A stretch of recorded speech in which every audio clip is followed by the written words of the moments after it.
welcome to VoiceWhat presents the great business story transforming India.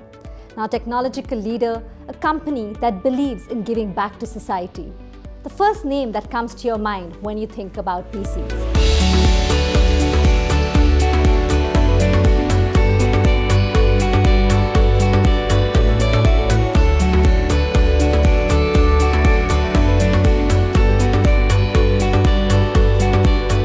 Joining us today, we have with us the President and the Managing Director of Acer India, Mr. Harish Kohli. Thank you so much, sir, for joining us today. Thank you very much. From 1999, 25th year, take us a long journey, but take us through your journey. Acer always stood for fresh technology and breaking barriers between people and technology. So it's always been a journey that we adopted for as far as bringing in the products to our country, which could take care of those two basic points. As the time has progressed in the country, we've been able to bring in products, which is what makes a difference in India. And of course, we've also been able to have segments in which we are able to bring in these solutions, and which has helped us to make sure that we also become number one or number two as far as these segments are concerned. A very exciting time for me personally at this particular stage, because we are now moving into some multiple other product companies, which we're launching as the time progresses now. We've been able to bring in Acer India, which is on a server and the workstation and cybersecurity solutions are concerned. We are introducing now Acer Pure, which will take care of as far as the consumer electronic products are concerned. So, being an IT hardware guy throughout my life, at the fag end of my career, I'm coming into as far as these newer products are concerned. So a very, very exciting time, I would say, at this particular stage. I'm sure, especially like you said, like what you did earlier and now the change. So definitely really exciting. Talking about the Make in India initiative, like you said, the manufacturing started in 1999 itself. About the manufacturing capability, how the companies enhanced that, as well as the presence in the region. Take us through that journey as well. As I said earlier, Acer heart is into manufacturing. Yes. And so way back in 1999, when we got formed, we brought in the manufacturing into India. So at that stage, we didn't even have points of Make in India. There was no necessity for us to do anything in there, but we still brought in as far as the manufacturing part is concerned.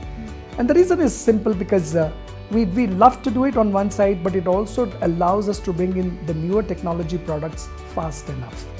And as we have seen that there will be markets which will have requirements on the specifications which will be different from one to the other.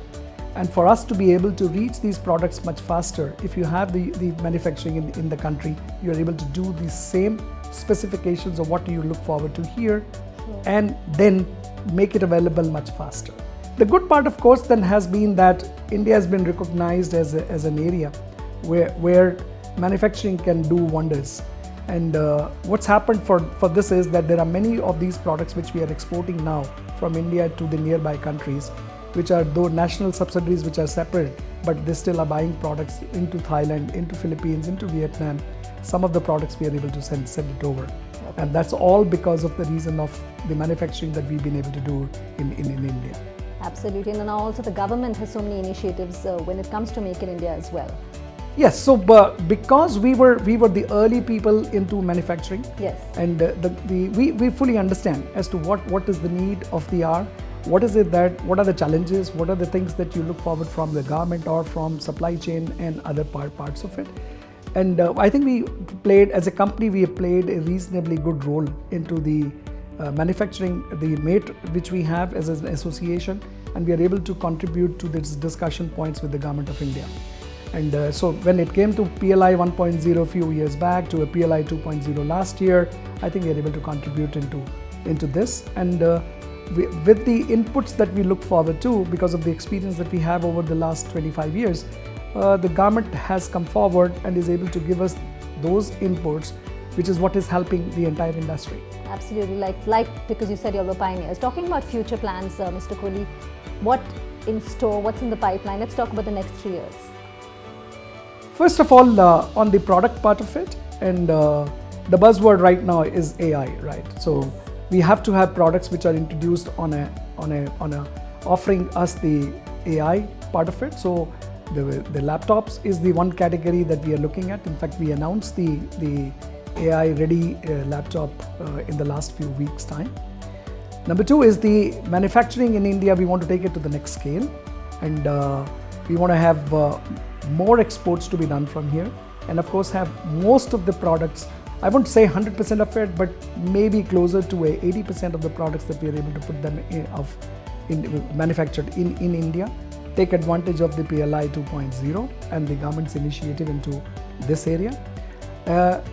Acer Pure is, as a company, bringing in the consumer electronics part of it is something we again are at the verge of doing. And as we speak, we already have a few products which we have announced. So, and some of those products are going to get announced in the next couple of weeks' time or so. So, a company from an IT hardware point of view getting into consumer electronics to have the air purifiers, the water purifiers, the televisions, yes, etc., is something which is a journey. And in fact, that is also the need of the hour. If you did mention about Acer Pure, I can specifically ask you about that. Tell us a little bit more about it, because we see more and more people, like you said, getting into that market, right? The consumer market. Tell us a little bit about Acer Pure. The idea of Acer Pure actually happened during the COVID time. And one of the basic issue that we felt at that stage was that the purification of the air was the need of the hour at that time. And Acer Inc. took this initiative and developed some products which could take care of 99.9% of the viruses to be trapped. All right, so we were able to do this not because we were to sell, but that was the need of the hour. And keeping in mind the corporate social responsibility, we decided that this is a product which should be given to multiple hospitals, airports, etc., where we are able to trap as far as these viruses. So it all started from there. However, once we were into this part of it, then the idea came up in terms of saying, hey, when we are talking about a purity which was need-based, there is a purity which we are all looking forward to in many of the areas, right? So a purity related to house cleaning part of it, purity as far as the water is concerned. So the idea was that why don't we look at as far as these range of products also are concerned. And from there, then the point was that if you're bringing in products like this, then you can add on more consumer electronic products as well. So that's how the journey of Acer Pure is. And now Acer Pure is formed in India, and the products some of them are already in the market, and some of them in the next 6 months' time will get made available. So looking forward to seeing those products. You mentioned corporate social responsibility, CSR, and under your leadership, we've seen that that's something you're very passionate about. Why do you think it's so important for companies to give back to society? Maybe under the CSR, but how important is it, and why do you think so? There are some of the initiatives that we took, and there are few which are very, very close to my heart. There is one which we are doing with Narayan Nethralaya, which is meant for the small infants. All right, so where if they are premature births, there are very good chances that they have an eye-related problem, which in the technology of the medical field is known as a CVI, which effectively means that there is a problem related to the eye is very much there, but between the retina to the brain, the formation that happens, it doesn't happen because the nerve in between is not available. So because of this reason, the child is effectively not able to see. And what Narayan Nethralaya doctors very clearly tell me is that if a child is in the first 2 years, if they are able to catch the child at that stage, there is 95% plus chances that they will be able to have the vision available to them. The second part which has been close is to my heart always has been as far as the education in the tribal areas. All right. Yeah. So for the children, as far as the education is concerned, and as far as the elders are concerned, the health part of it, right? So in some of the tribal belts in Karnataka, we have, for the health purpose, we gone down to the level of organizing a van, doctors, medicines. These are all parked there. They are covering 5 villages per day. So effectively 6 days of working, so 30 villages are getting covered. To the education part, you will have a class, teacher, the government is investing so much of money, but for a class 2, class 3, class 4 or class 3, 4, 5, you will have one teacher and all the children of all these 3 classes sitting together. So effectively it means that a class 3 child actually learns for 3 years. Yes, the same. All right, and the class 5 has to learn even what he or she learned in class 3 and class 4. So there is only as much which gets imparted. Just a last question, Mr. Kohli, I would like to ask you, because you spoke so passionately about something like, where you need to give back to society, which with growth, sustainability is important, giving back is important. With your experience, there's so many companies which are trying to come up. Like you said, AI, startup, technology, a message you would like to give the youth which is trying to come up, and try something new. I think with your experience, that would mean a lot to them. Whatever you think is close to your heart, I think we must do and give our best into that area.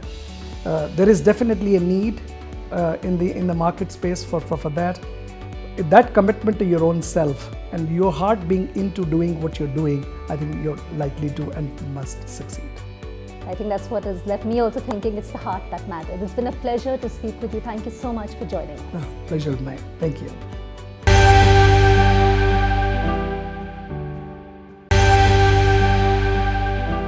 Welcome back to the great business story Transforming India in association with NDTV Profit.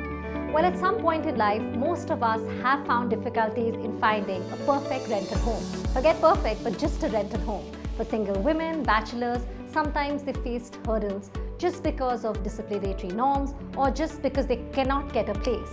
Well, when 4 youngsters in 2015 were going through this themselves, they found in Nestaway.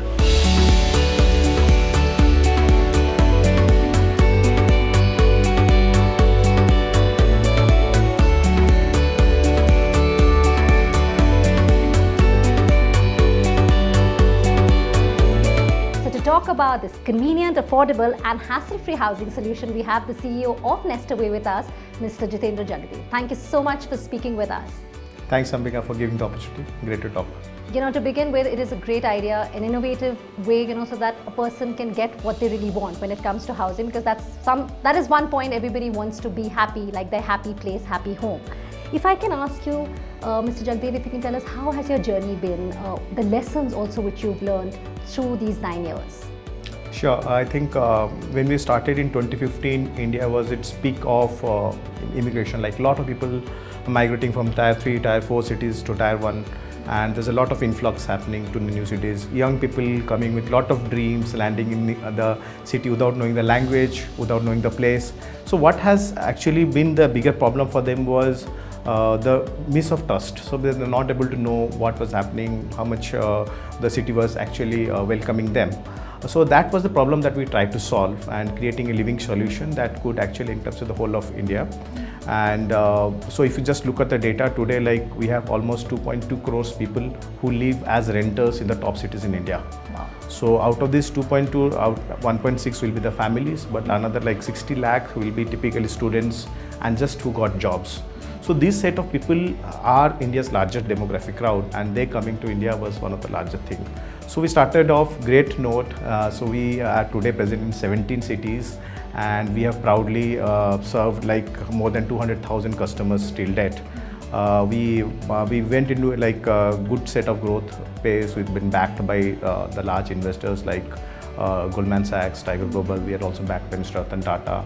And then currently we are backed by Aurum PropTech. So the journey has been like really phenomenal, where we have seen the whole ecosystem of housing as living solution has changed drastically, and we have been the market leader in this segment all throughout. What we have observed today, like post-COVID, we have seen a lot of changes in the living style, if you see it, where the importance of home has increased. So prior to COVID, it was more like home was one of the places. You have offices, you have a hanging place like you have CCDs, and home was one of them, like 3 things, right? So after COVID, we have seen it merged, like a lot of people giving importance because work from home is very common. Yes. People meet often at home. So the whole thing is like it's a integrated living today, what we see. And that as a journey, we have taken the first step, and we have created Nestaway as very easy to move in houses. Plus, we have also created a sister brand called Hello World, which is more kind of going for the co-living segment, which is everything like with just a click. And with this integrated approach, we are now serving like across 17 cities in India, and the largest of them. So, well, you said you all are serving 200,000 customers, right? What sets you all apart? Because the growth has been phenomenal, like you rightly said. So, what sets you apart from other rental platforms? So one of the key thing was when we started Nestaway was the vision of how we define the future of living. And for the future of living, very important is like how we define like the inclusivity, like how we can make it inclusive for everyone, right? Because you are actually creating mini cities here, right? When you have so many people living with you. So one of the challenges was how to make it inclusive was like how to make it more affordable. So to make it more affordable, we have very deep tech systems which determine how the pricing change, right? So we determine how the pricing will evolve, and through we are able to create housing solutions which are very affordable to normal users. Then we create homes that don't discriminate. So typically, irrespective of your language, irrespective of your religion, every homes welcomes you, and that's how we have created a lot of inclusivity. I think inclusion really is the key. Yes, and that has helped us because like a lot of people who move today across India, they all focus on how to get a house as easy as possible, and we have been able to solve that. Just looking at the technological advancements and also consumer preferences, there's so much out there. I mean, everybody wants to pick and choose. If you can just tell us, how are you all using innovation or technology to ensure that everybody gets the best choices, whether it's whether a tenant or a landlord? How are you ensuring and bridging that gap using technology and innovations? We have a lot of information, localytics data that we try to create so that we are able to map the demand and supply. So what happens generally in cities is today, all the prime areas, everyone wants to stay in a prime area, but there are no houses. And everyone wants, so there are a lot of places where you have a lot of houses, but the people don't want to stay there. So we want to kind of move people to some places so that it helps them to save costs and get a good lifestyle. So a lot of technology is where we actually try to map the supply and demand so that it becomes easier for people to live. Yes, a lot of economics as well, supply and demand. Yeah. Yes. And also, like rightly you said, that how do you ensure that both ways it works, that you get place also even in a prime area where it's not being used, or building something so that people want to move there. I think that's also. That's it. Okay, so nothing comes easy in life, and especially about business. Nothing is easy. Tell us some challenges which you have faced over the years. I think luckily, like the biggest challenge that we had faced was the pandemic. So pandemic saw us, like our team getting tested. Good part is we had a very young team, and they were like very adaptable to change. Like they were able to focus on the rapid changes that pandemic brought in. So where our revenues dived, a lot of people left, like it was streets were empty, people not able to work. From there we kind of evolved, and that also made us more resilient to this kind of problems. So today where we are, we have seen enough of these problems. We are today well capitalized. We are well focused on our growth plans. So today, like most of the sad days are over. I would say really, really good to hear. I think, and also encourage so many more people, who've been through a tough time during the pandemic. Okay, just another thing, I think the verification process, I think when we were all growing up, that was a big thing when you had to take a house on rent, whether it's the landlord's perception as well, when you perceive it that way. How do you all ensure verification that the property is safe for both? That the tenant also gets a safe place to stay, as well as for the landlords, that they are ensuring that the property is safe? Yeah, so typically rental residential are typically 2 to 3% yields. So we are talking about like a 1 crore kind of a property yielding like 2.5 lakhs, 3 lakhs kind of rent, right? So for an owner, it's very important that the property is well kept and well managed. It's not the rental income is not the first priority.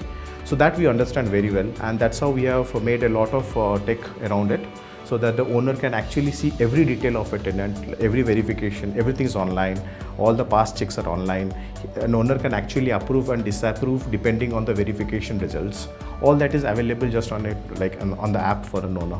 So that is because like we have understood the first priority for owner everywhere is like the upkeep of the house. Yeah, and for the tenants, how does that go? Because many a times, the pressure or even tenants face their own problems. How do you all ensure that that's also a perfect flow?